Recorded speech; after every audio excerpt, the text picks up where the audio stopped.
Okay, so I want to kickstart off today by letting you know some exciting news.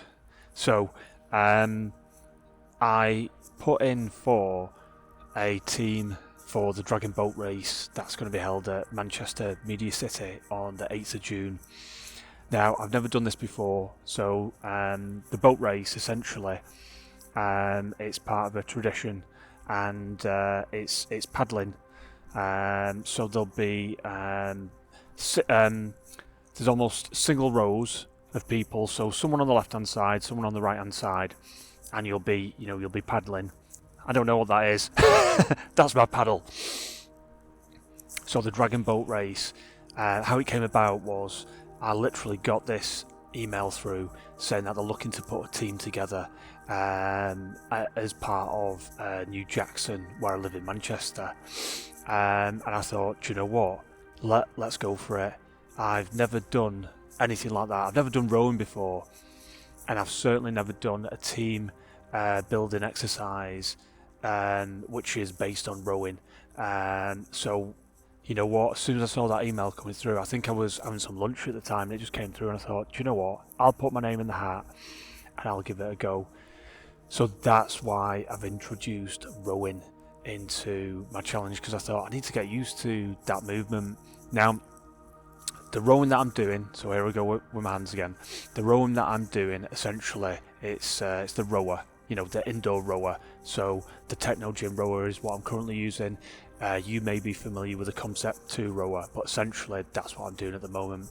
So it's not necessarily the specific movement that I'm going to be performing in terms of the boat race. That's going to be more your traditional paddle. I believe you almost say, like I'm right-handed, you always get your hand at the top of the paddle, and then handle will be a little bit further down, and I'll be wading through. So I'll be on the left-hand side or the right-hand side. I'll decide which side I'm going to choose, and then there'll be different people. So doing the same thing. Then someone steering the boat.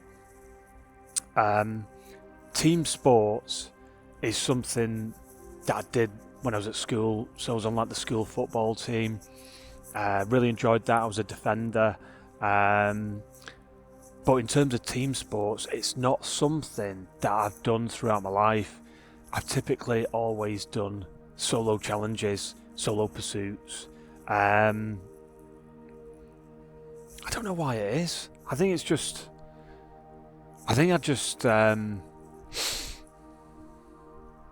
look at me, I'm putting myself on the spot now. I suppose to a certain degree, I can control those input parts, and I think that me showing up for me, doing my thing, is that mental and physical challenge. It's that discipline, it's that routine, it's that commitment, and all of those things fit nicely into my personality. So discipline, routine, structure, processes, order, organisation, all of those things are really important to me. There is an element to me, I mean, there's many people that have said over the years, when I'm in that zone, I can be very, very military, sometimes very, very direct, and very focused. I don't know how to be another way. I suppose if I'm focusing on something like a task in hand, say like doing 1,000 pull-ups in a session, one day, then the next day, then the next day, then the next day is part of a challenge or something like that, I do get very focused. I get in flow. I get in my flow state. So it's like my hyper focus. I'm on that thing. I'm in that zone, and I'm okay with that. And I think the other reason, just putting a pin in that for a second, coming back to the boat race, why I put my name in the hat was I wanted to challenge myself being part of a team exercise at the age that I am now. Not the age that I was when I was, say, at school, for example, but the age that I am now, with the knowledge and the experience that I've got now, and how I'll perform, essentially, being someone who traditionally embarks on their own solo challenges, their own personal challenge projects, their own solo fitness challenges, those pursuits, and is quite comfortable with self-coaching, self-leadership, that level of commitment, planning out my own projects, applying the discipline, the routines. which is everything from the sleep, nutrition, the meditation, the breathing meditation, the mindfulness exercises, so many different things to mention, biohacking techniques, applying fasting into the training regime that I do, which typically isn't something that people normally do, I believe, but I bring these different elements in and they make up, who I am as a person, and I'm trying to do my best to share as much of that with you on my YouTube channel, so you can find out, how I do things and why I do things. So I didn't really give it a second thought. I just thought, right, get my name in the hat. And this was a good while ago, but I just literally got the email. I believe it arrived last night, and I was proper chuffed. I thought, do you know what? Yes, I'm excited. So there's going to be a series of steps that are going to take place to gear up for the boat race day.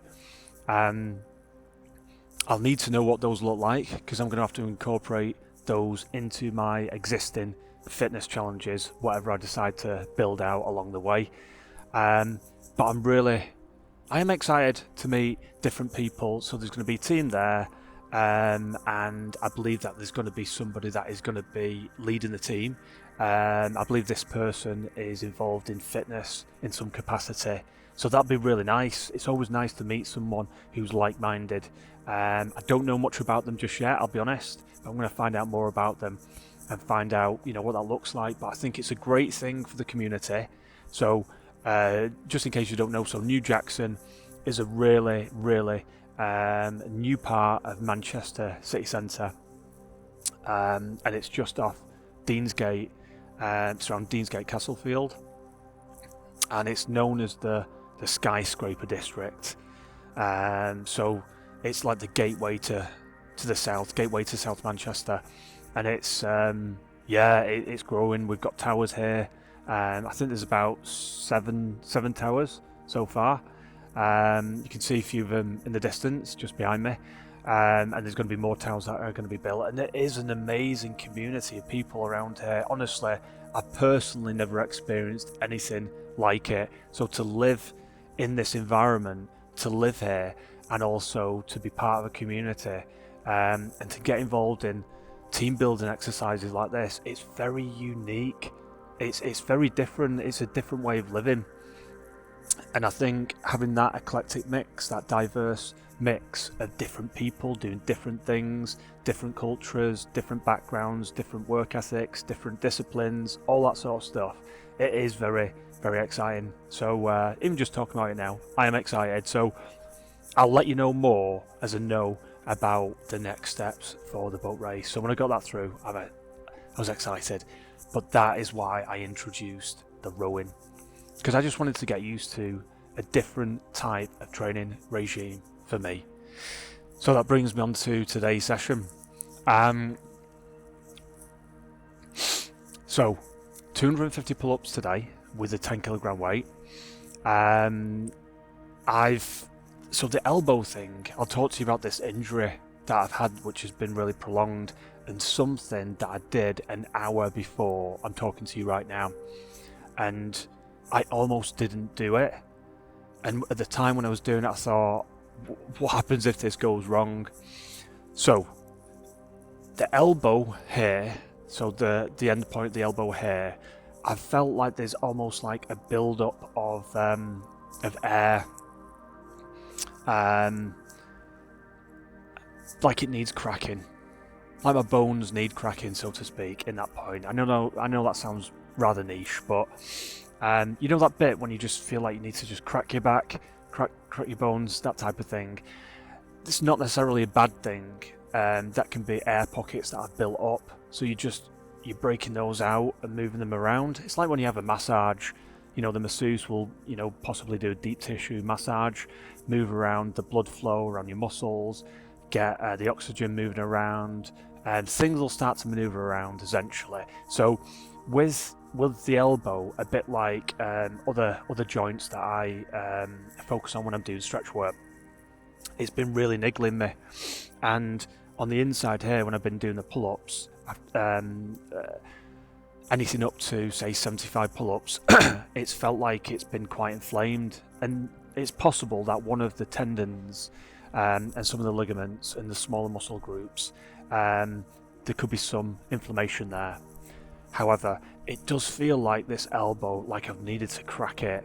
Right, so what I did earlier on today is I got my arm and I got it in a real straight position like this, and I almost pushed the opposite way. Now, I'm not double jointed or anything like that, but I just felt like I just needed to crack it. I just felt like I needed that movement. So this was the bit where I got my arm really, really straight, and I pushed as hard as I could to basically go the opposite way that the elbow would bend. Now, listen, I wouldn't recommend or advise this at home. Seek your own professional opinion. This is just me sharing with you what I did. And it worked.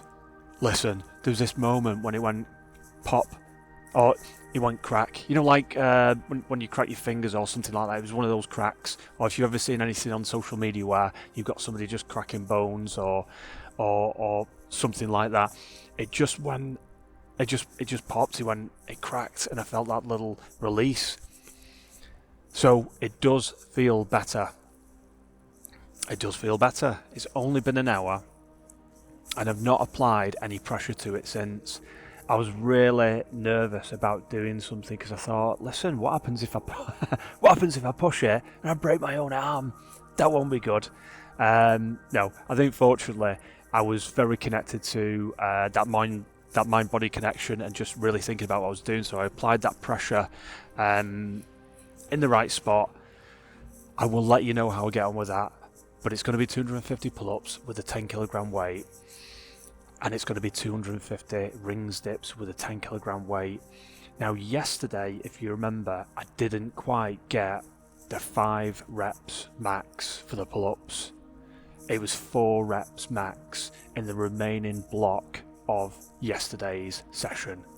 And you can see all the data in yesterday's vlog series right at the end. There's a number of reasons why I believe that has happened. I think I've increased the weight quite quickly on the rings dips.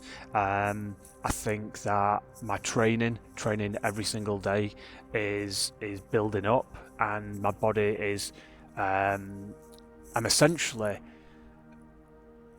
put my body under pressure to recover much faster, which is why certain days I've been introducing a lot more calories into my diet. Some days I'm training in a really, really deep fast. Some days literally I broke my fast an hour or a couple of hours before. So I've been shocking up my body a little bit. This is on purpose. The reason why I like to do that is, number one, the training has got to incorporate into my lifestyle into that day, and no 2 days the same.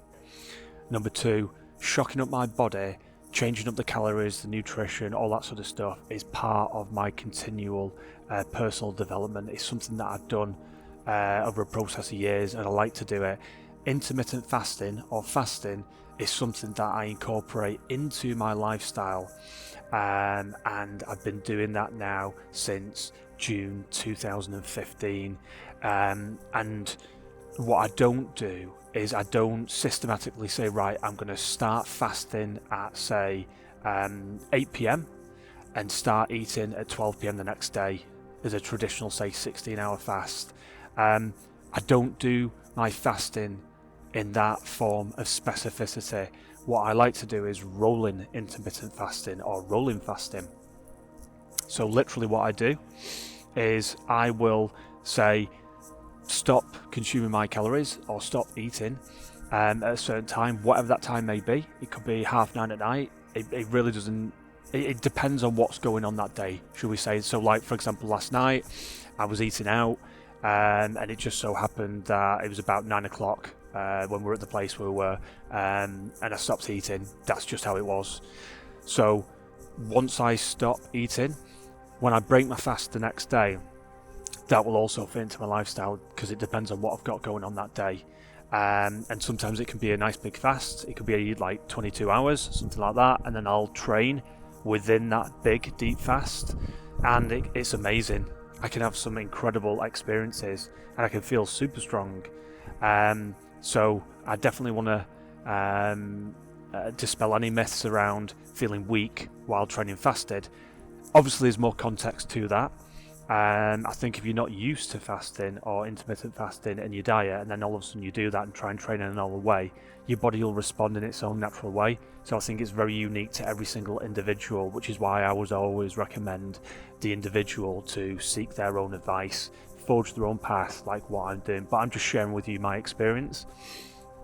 So having those days where I'm training a super deep fast, and then days when I'll just eat and break the fast. I might have been fasting for say 14 hours, 15 hours, something like that, and then I'll go into my training session. So I do like to shock up the body every now and again and see how it adapts. That's just one of my personal things. So wanted to cover that off to let you know that I'm doing my best with the elbow to try and fix this, because as you'll notice in the previous vlog series, I've been talking about how this has been an issue with some inflammation, so also I get on with that.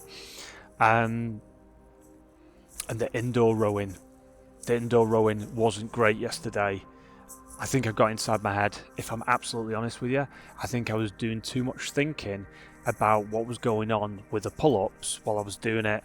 So my thoughts were kind of getting away with me while I was doing it, while I was doing the rowing. There was lots of perspiration going on with the hands, so I was a bit worried about the grip. I had to stop a couple of times just to dry off the hands. And I think I just allowed frustration to build up. But what I did to get out of that zone was I focused myself by saying, right, listen, this is the inner chatter. Don't think about the pull-ups right now. Assess, analyze, reflect upon that later. Your focus right now is to keep your eye on the data there. Focus on the watts. Try and keep the watts above a certain point, and keep breaking it down into chunks of say 100 meters. Get that 100 meters, then once you get there, celebrate that, and then once you get to the next one, celebrate that. So I created little milestone wins. So every time I did the 100 meters, I'd be like, yes, this is all inner chatter, this is all inside my head, those celebratory wins. And then I'd also bring in gratitude as well. I'd say I'm grateful to be in this position right now. I've just surpassed 2,500 meters rowed.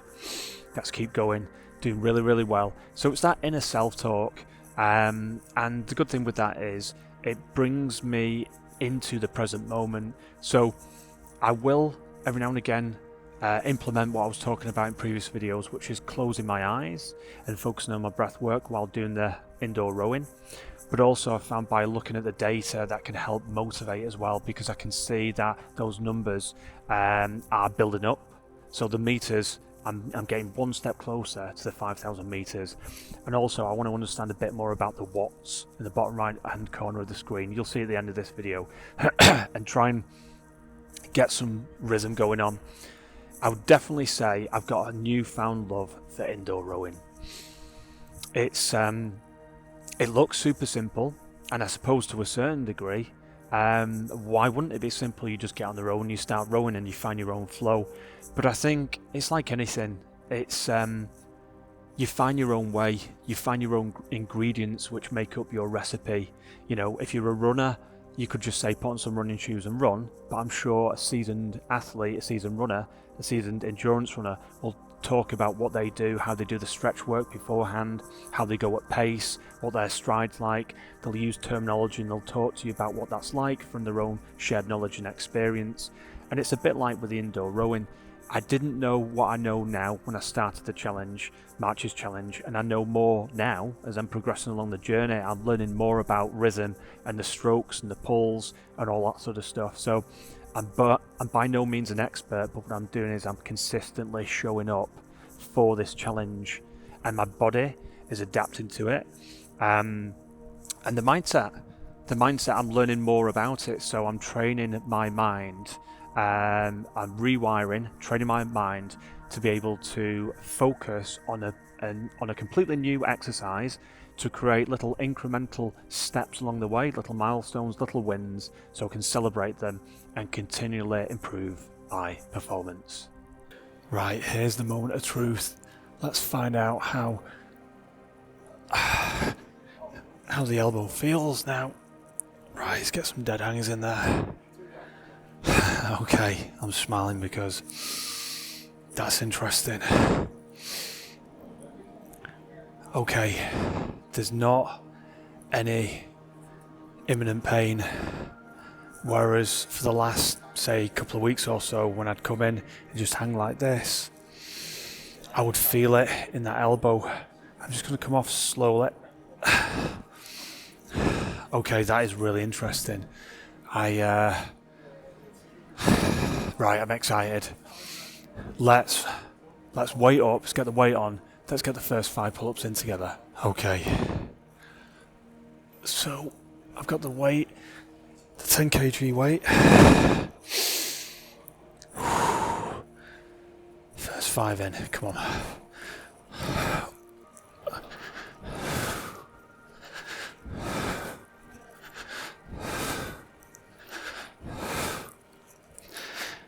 Okay, so immediate feedback from around here is there is some slight inflammation that I can feel there, but it does feel different from cracking the elbow. You know, going through what I was talking to you about earlier, definitely does feel different in a better way.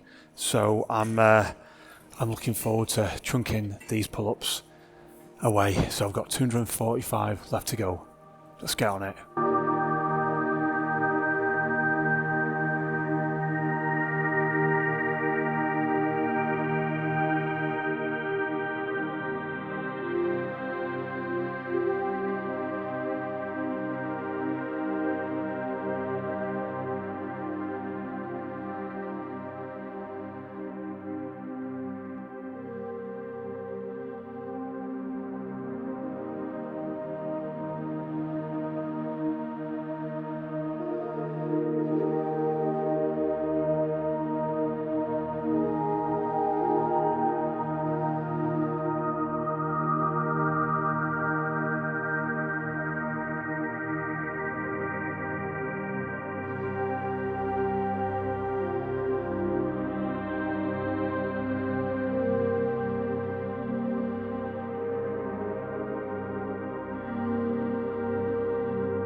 so that's it.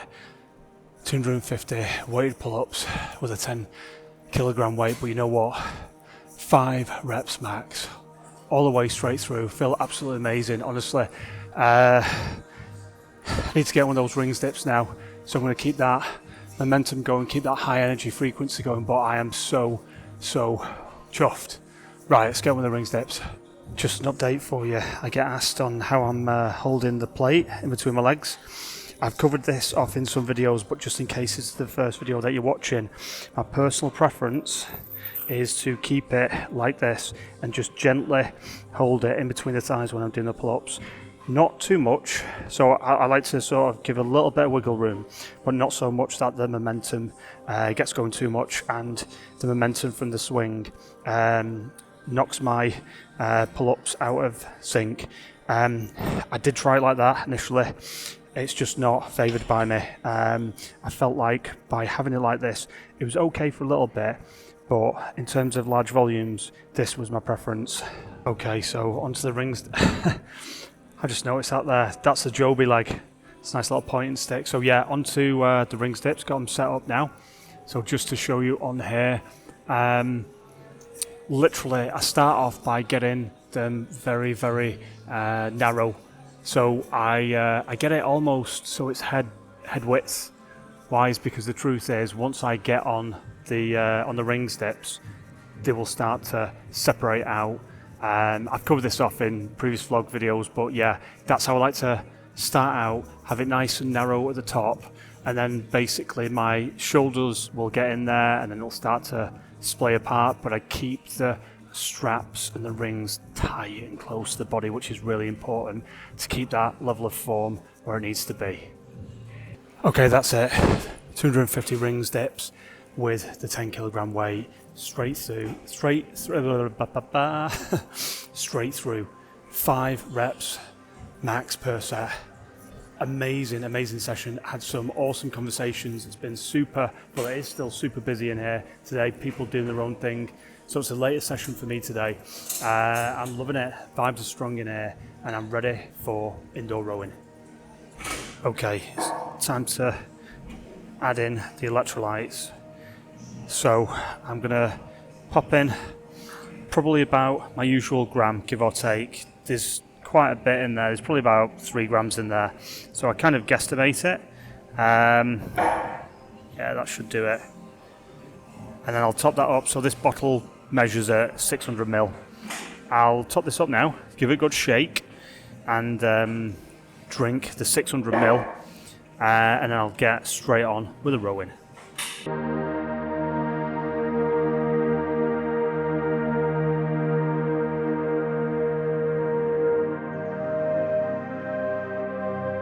So I'm going to get the seat and the strap set up, so get me on a 3. That will do me just fine. I'll tell you what, the music's pumping down here. I'm going to have to get in that zone, get focus on the breath work. So, right, let's get to it.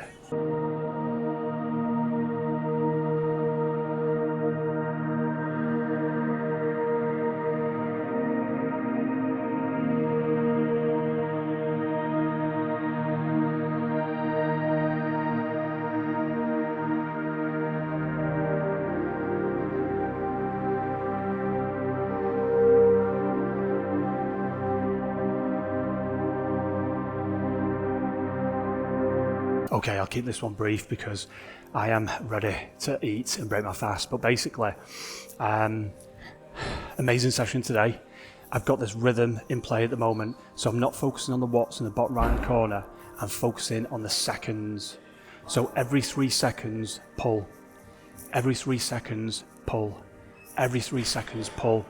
So it's somewhere between 2.5 and 3 seconds. And what's happening is I'm getting a rhythm, and I'm finding something that I can measure and manage way better than just looking at the watts. But I'll dig more into this. It's been an amazing session today, absolutely amazing. You'll see the data, you see the progress after this. But listen, thanks for staying with me on this journey. It means so much. Be kind to yourself, be kind to others, and I'll see you soon. Take care. Okay, so this is the project overview. So I love getting to this part. So 250 pull-ups with a 10 kilogram weight achieved. 250 rings dips with the 10 kg achieved, and 5,000 meters rowed. This has been the highlight, 100%. I think with the indoor rowing here, noticing that pattern where literally every 3 seconds going for the pull, or every 2.5 seconds give or take, going for the pull, I think that's going to help. The time today wasn't as good as it was on Tuesday the 19th, so day 10 of the challenge. So that I need to dig into. I need to try and get closer to that time frame. So yeah, I'm going to try this approach again today, but try and make the pulls a lot stronger on the 3 seconds to see whether I can break down the time. But you know what, I'll see how I get on. The whole part about this process and the journey is that it is a journey, and the process is continuously evolving as I evaluate my performance over time. Okay, see you soon.